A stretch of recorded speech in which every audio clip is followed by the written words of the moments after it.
Hello दोस्तों, नमस्ते। स्वागत है आप लोगों का हमारे यूट्यूब चैनल हिंदी स्टोरी में। आज हम लोग गबन उपन्यास मुंशी प्रेमचंद जी द्वारा रचित का अध्याय 12 कवर करेंगे। इसके पहले के सारे एपिसोड मेरे चैनल पर अपलोडेड है। यदि आप लोग उसे देखना चाहो तो जाके देख सकते हैं।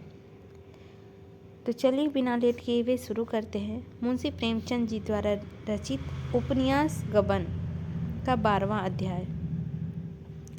दूसरे दिन सवेरे ही रामा ने रमेश बाबू के घर का रास्ता लिया। उनके यहाँ भी जन्माष्टमी में झांकी होती थी। उन्हें स्वयं तो इनसे कोई अनुराग न था, पर उनकी स्त्री उत्सव मनाती थी। उसी का यादगार में अब तक यह उत्सव मनाए जाते थे। रामा को देखकर बोले, आओ जी, रात क्यों नहीं आए? मगर यहाँ गरीबों के घर क्यों आते? सेठ जी ने झांकी कैसे छोड़ देते? खूब बाहर रही होगी रामानाथ। उस आपकी सी सजावट तो ना थी? हाँ, और सालों से अच्छी थी। कोई कत्थक और वेश्याएं भी आई हुई थी। मैं तो चला आया था, मगर सुना रात भर गाना होता रहा।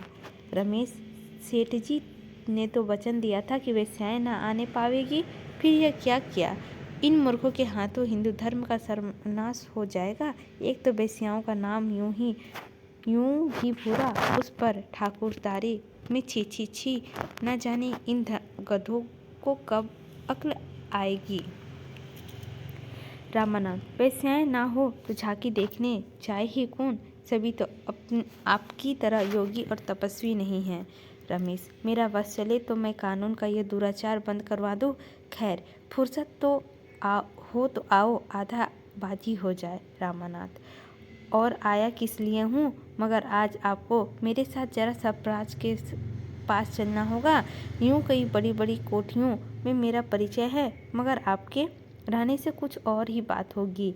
रमेश, चलने को चला चलूँगा, मगर इस विषय में मैं बिल्कुल कोरा हूँ। ना कोई चीज़ बनवाई, ना खरीदी। तुम्हें क्या कुछ लेना है? रामानाथ, लेना देना क्या है? जरा भाव ताव देखूँगा।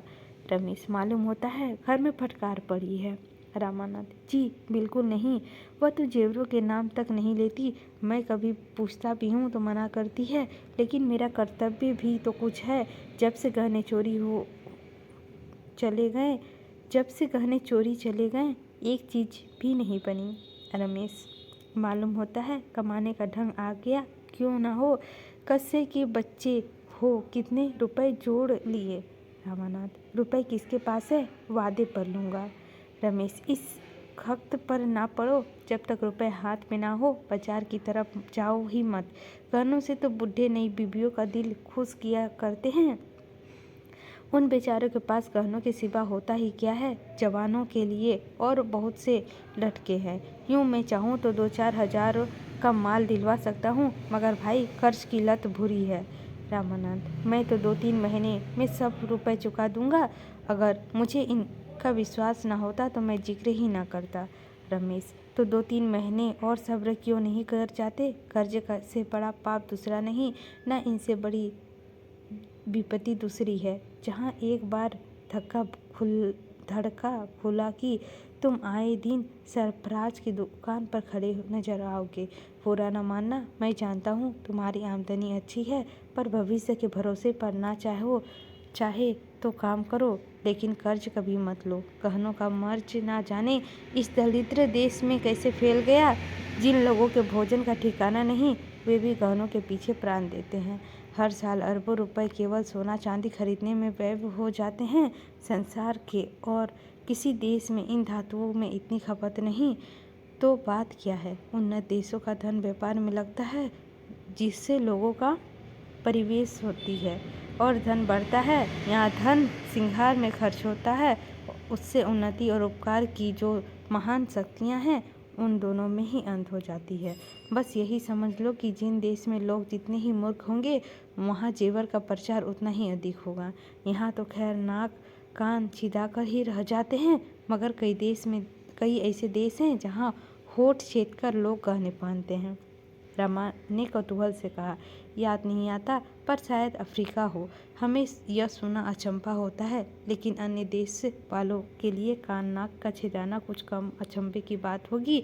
बुरा महज है, बहुत ही बुरा। वह धन जो भोजन में खर्च होना चाहिए। बाल बच्चों के पेट काटकर गहनों की भेंट की जाती है। बच्चों को दूध न मिले, न सही घी गंध तक उनकी नाक में पहुँचे, न सही मेवे और फलों का दर्शन उन्हें न हो, कोई परवाह नहीं।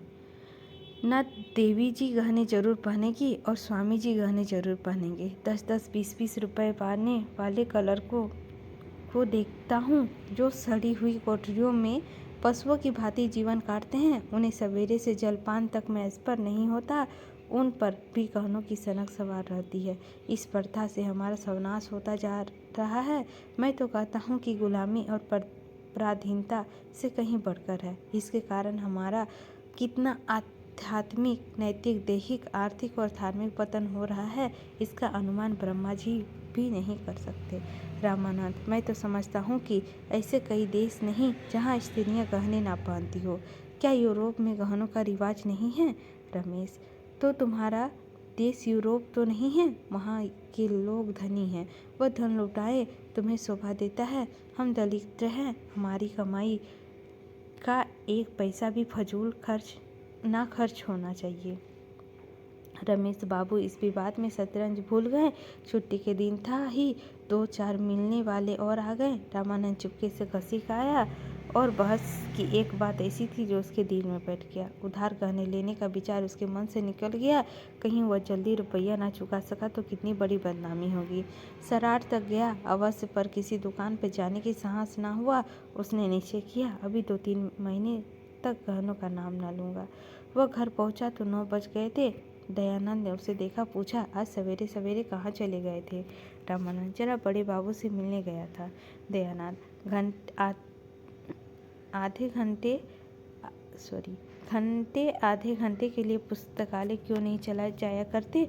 गपशप के दिन गंवा देते हो। अभी तुम्हारी पढ़ने लिखने की उम्र है। इम्तिहान का सही, अपनी योग्यता तो बढ़ा सकते हो। एक सीधा सा खत लिखना पड़ सकता है तो बंगले झांकने लगते हो। असली शिक्षा स्कूल छोड़ने के बाद शुरू होती है और वही हमारे जीवन में काम आती है।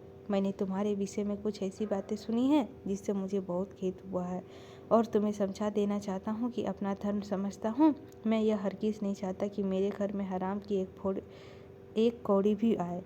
मुझे नौकरी करते 30 साल हो गए। चाहता तो अब तक हजारों रुपए जमा कर लेता, लेकिन मैं कसम खाता हूँ कि कभी एक पैसा भी हराम का नहीं लिया। तुम्हें यह आदत कहाँ से आ गई, यह मेरी समझ नहीं आता। रामा ने बनावटी क्रोध दिखाकर कहा, किसने आपसे कहा? जरा उनका नाम तो बताइए, मुझे उखाड़ लूँ उसकी। दयानाथ, किसी ने भी नहीं कहा हो। इससे तुम्हें कोई मतलब नहीं। तुम उनकी मूछें उखाड़ लोगे, इसीलिए बतलाऊंगा नहीं। लेकिन बात सच है या झूठ, मैं इतना ही पूछना चाहता हूँ। रामानाथ, बिल्कुल झूठ। दयानंद, बिल्कुल झूठ। रामानाथ, जी हाँ, बिल्कुल झूठ। दयानंद, तुम दस्तूरी नहीं लेते? रामानंद, दस्तूरी रिश्वत नहीं है, सभी लेते हैं और खुल्लम खुल्ला लेते हैं। लोग बिना मांगे आप ही आप दे देते हैं। मैं किसी से मांगने नहीं चाहता। दयानंद, सभी खुल्लम खुल्ला लेते हैं और लोग बिना मांगे देते हैं। इससे तो रिश्वत की बुराई नहीं हो जाती। रामानंद, दस्तूरी को बंद कर देना मेरा बस की बात नहीं।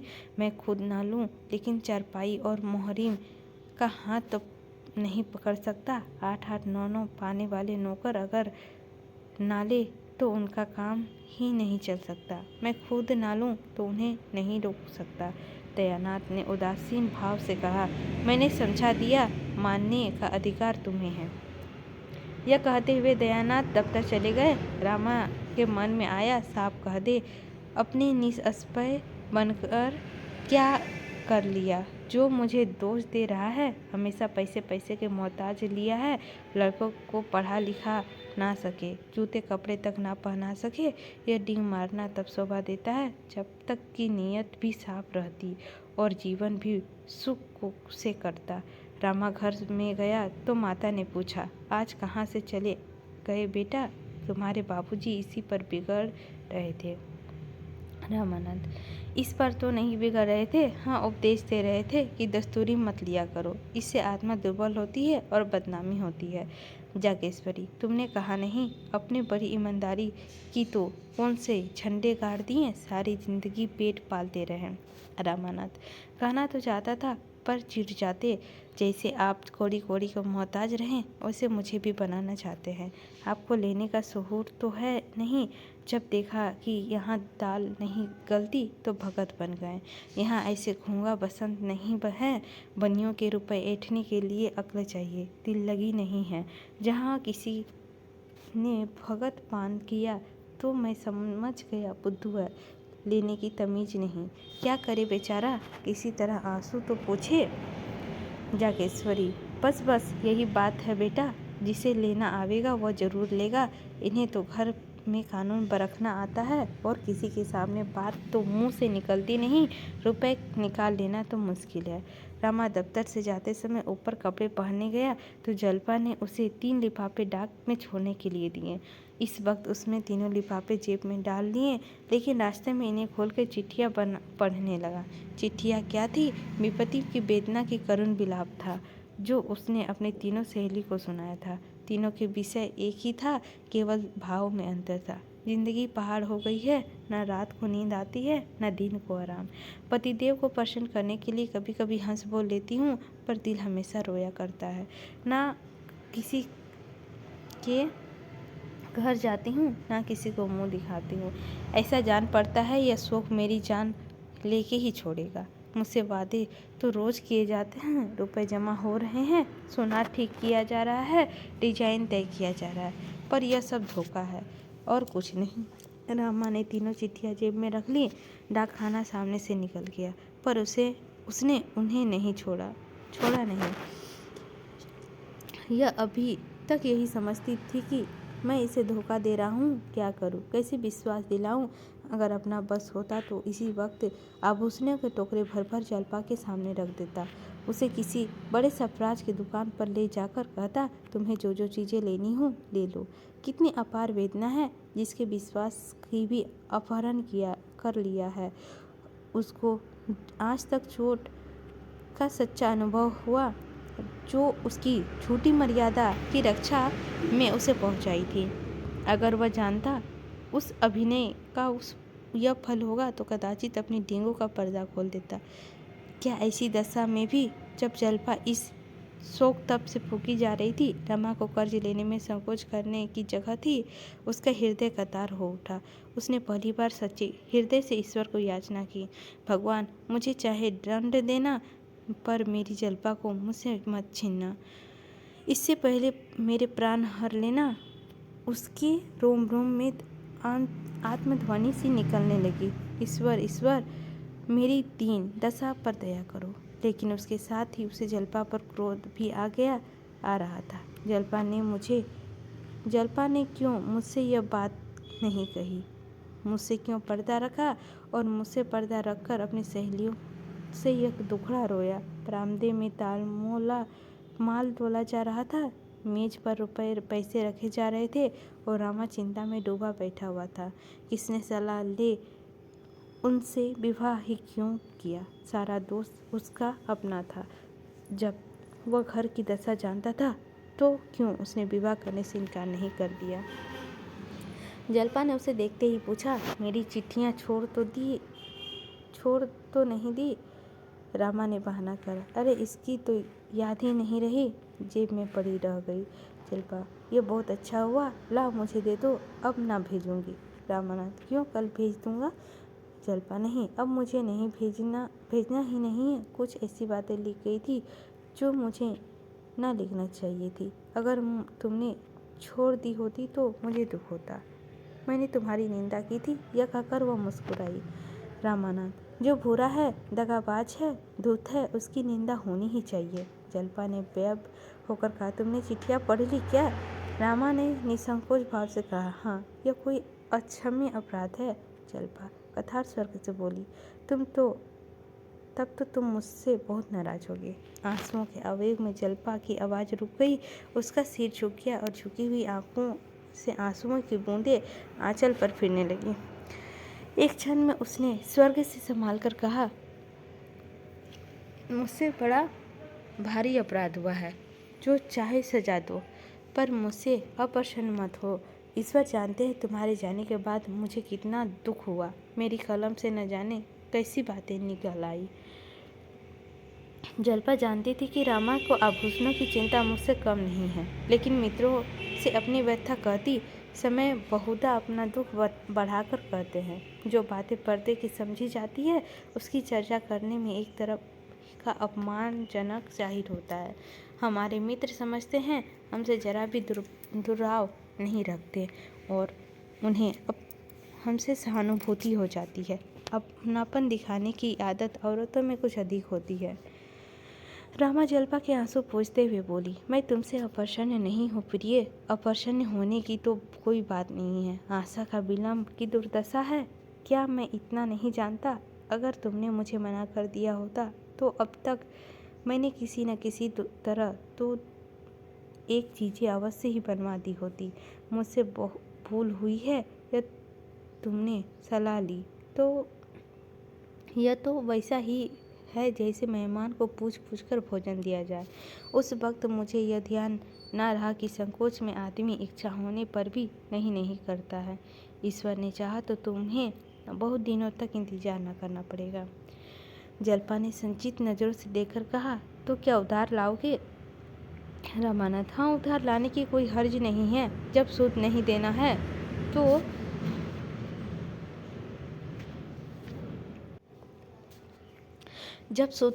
है तो जैसे नगद वैसा उधार। ऋण से दुनिया का काम चलता है। कौन ऋण नहीं लेता? हाथ में रुपए आ जाने पे ततलाते खर्च हो जाते हैं। कर्ज सिर पर सवार रहेगा तो उसकी चिंता हाथ रोके रहेगी। जल्पा, मैं तुम्हें चिंता में नहीं डालना चाहती। अब मैं भूलकर भी गहनों का नाम ना लूँगी। रामानंद, नाम तो तुमने कभी नहीं लिया, लेकिन तुम्हारे नाम न लेने से मेरा कर्तव्य का अंत तो नहीं हो जाता। तुम कर्ज में व्यर्थ इतना डरती हो। रुपए जमा होने के इंतजार में बैठा रहूँगा तो शायद कभी न जमा होंगे। इसी तरह लेते देते साल में 3-4 चीज़ें बन जाएगी। जल्पा, मगर पहले कई छोटी सी चीज़ लाना। रामानंद, हाँ, ऐसा ही तो करूँगा ही। रामा बाजार गया तो खूब अंधेरा हो गया था। दिन रहते जाता तो संभव था मित्रों में से किसी की निगाह उन पर पड़ जाती। मुंशी दयानाथ ही देख लेते। वह इस मामले में गुप्त रखना चाहता था। इसी के साथ हमारा भाग 12 भी समाप्त होता है। इसी के साथ हम लोग इस एपिसोड को भी समाप्त करते हैं। मिलते हैं अगले एपिसोड भाग 13 लेकर। आई होप दोस्तों आप लोगों को गबन उपन्यास अच्छी लग रही होगी तो लाइक कीजिएगा। चैनल पर नए होंगे तो सब्सक्राइब कीजिएगा और हमारे गबन उपन्यास को इसी तरह प्यार और सपोर्ट कीजिएगा जैसे आगे के उपन्यास को करते हैं। मिलते हैं अगले एपिसोड 13 लेकर और लेते हैं आप लोगों से विदा। धन्यवाद।